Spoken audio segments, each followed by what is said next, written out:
Bangunan semi permanen di pinggiran Setu Kemuning, Desa Cimanggis, Kecamatan Bojonggede, Kabupaten Bogor pun porak-poranda. Hal tersebut disebabkan oleh hujan deras dan angin kencang yang mengguyur wilayah Bojonggede menjelang sore hari. Salah satu pemilik warung, Yani menceritakan detik-detik sesaat sebelum kejadian. Ia mengatakan peristiwa itu terjadi sekira pukul 14.30 waktu Indonesia Barat. Posisinya lagi hujan dan angin kencang, ujarnya kepada wartawan, Senin, 19 Juni 2023.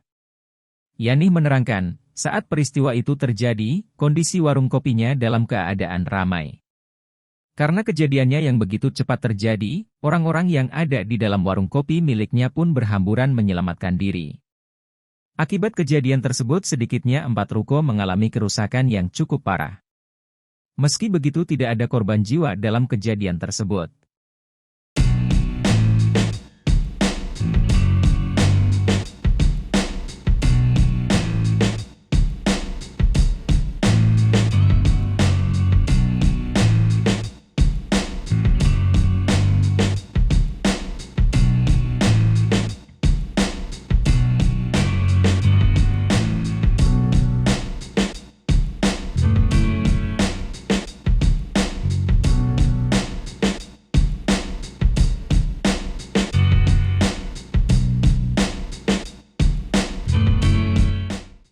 Terima kasih sudah nonton. Jangan lupa like, subscribe, dan share ya.